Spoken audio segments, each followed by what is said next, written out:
మనిషి నుంచి కిమ్స్ హాస్పిటల్లో ట్రీట్మెంట్ తీసుకుంటున్న డీటెయిల్స్ లాస్ట్ అదే 15 days బ్యాక్ ఐసీ నుంచి రూమ్ కి షిఫ్ట్ చేశారు.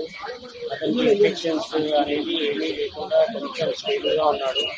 ఇప్పుడు 2 weeks నుంచి కూడా కొంచెం రూమ్ లో స్టేబుల్ గా ఉన్నాడు.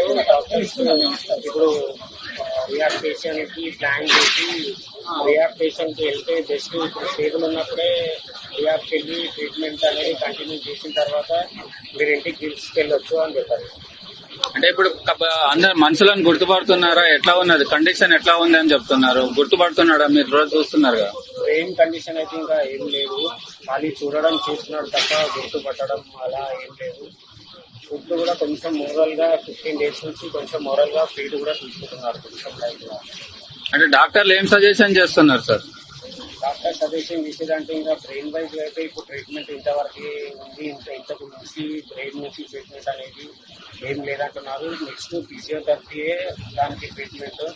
రిహాబిలిటేషన్ లో ఫిజియో అది చేయాలని చెప్పారు. అంటే కంప్లీట్ గా బెడ్ రెస్ట్ లో ఉంటుండా లేకుంటే లేచి నడిచే అవకాశం? కంప్లీట్ బెడ్ రెస్ట్ ఉన్నాయి. బెడ్ రెస్ట్ అంటే ఫుడ్ తీసుకోవడము, మందులు తీసుకోవడము మీరే ఇవ్వాలా, తనకు తాను తీసుకునే అవకాశం ఏమన్నా ఉన్నదా? నోట్ నుంచి ఏమీ లేదు. ఇంతకుముందు నోస్ ఫీడ్ ఉండే, నోస్ నుంచి ఫీడ్ ఇచ్చారు. ఇప్పుడు గ్యాస్ స్లిప్ చేసి కడుపుకి పై పెట్టి అక్కడి నుంచి ఫీడ్ కానీ మెడిసిన్స్ కానీ అక్కడి నుంచి ఇస్తున్నారు. మరి అట్లాంటి సీరియస్ కండిషన్ ఉన్నప్పుడు హాస్పిటల్ నుంచి డిశ్చార్జ్ చేసి ఎందుకు తీసుకెళ్తున్నారు? మరి ఇంకా బ్రెయిన్ వైజ్ వేరే కండిషన్ అయితే నార్మల్ గానే ఉన్నాయి. బ్రెయిన్ కండిషన్ కి లాంగ్ టైం పడుతుంది అని చెప్పారు డాక్టర్స్. ఇక్కడ ఉంటే ఇంకా ఇన్ఫెక్షన్స్ అయ్యి అది ప్రాబ్లం అవుతుంది. ఇన్ఫెక్షన్ లేనప్పుడే డిశ్చార్జ్ చేస్తే ఓకే ఉంటుందని వాళ్ళు ప్లాన్ చేసి డిశ్చార్జ్ చేస్తారు. అంటే ఇక్కడ డాక్టర్స్ నర్సులు ఉండగానే ఇంత ట్రీట్మెంట్ జరుగుతుండని అలాంటి పొజిషన్ ఉంటే మీరు ఇంటికి తీసుకుపోయి ఎట్లా చూసుకోగలుగుతారు? ఇంటికంటే ఇంటికి తీసుకెళ్ళము. రిహాబిలిటేషన్ తీసుకెళ్ళి ఒక 15-20 days అక్కడ ఉన్న తర్వాత కొంచెం మళ్ళీ స్టేబుల్ గా ఉంది అంటే హోమ్ కి తీసుకెళ్తాం. ఈ సంఘటన జరిగి 140 రోజులు అవుతుంది. అంటే వాళ్ళ చిన్న పాప కూడా అంటే లాస్ట్ 20 days నుంచి రూమ్ ఐసీలో ఉన్నప్పుడు అయితే అలౌట్ చేయలేదు. ఇప్పుడు రూమ్ ఇచ్చాక అలౌట్ చేశారు. కొంచెం పాప ఉంది అంటే అది ఇలా నడుచుకున్నా కానీ ఏమి పాప నుంచి అయితే ఏం చేసుకోలేదు.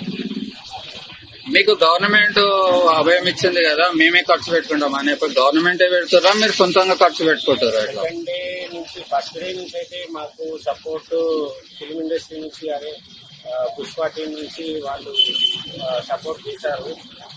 వాళ్ళు ఇన్స్ట్రక్షన్ తోనే ఇన్ని రోజులు నడిచింది. ఇప్పుడు కూడా వాళ్ళు బిల్లు కొరకైతే మాకుతోని ఏం డిస్కషన్ చేయలేదు. మీకు డిశ్చార్జ్ అనగానే వాళ్ళు ఓకే అన్నారు. వేరే ఏం అడగలేదు వాళ్ళు. ఇప్పుడు మీరు ఫైనల్ గా ఏం చెప్పాల్సుకున్నారు? బాబు డిశ్చార్జ్ అవుతుంది కదా ఈరోజు. డిశ్చార్జ్ తర్వాత ఎవరు పెట్టుకుంటారు ఖర్చు? వాళ్ళే పెట్టుకుంటా అన్నారా, గవర్నమెంట్ పెడతా అన్నదా, ఎట్లా? ఏం డిస్కషన్ అనేది ఏం కాలేదు సార్. ఈ సపోర్ట్ అనేది గవర్నమెంట్ నుంచి అయినా ఈ పుష్ప టీం నుంచి అయినా కంటిన్యూ ఉండాలని కోరుకుంటున్నాం. ఎప్పుడు డిశ్చార్జ్ చేస్తారు? ఇవాళ డిశ్చార్జ్ చేస్తాను. చేసిండ్రు ఆల్రెడీ? ఇంకా డిశ్చార్జ్ సమ్మరీ అయిపోయింది. ఇప్పుడే వాళ్ళు మెడిసిన్స్ అవన్నీ ఎట్లా చేశారు అవన్నీ చెప్పారు. ఇవాళ డిశ్చార్జ్. ఎక్కడ రిహాబ్ సెంటర్ ఎక్కడ కొంచెం తీసుకెళ్తారు? ఇక్కడ ఏషియన్ ఏషియన్ సెకండ్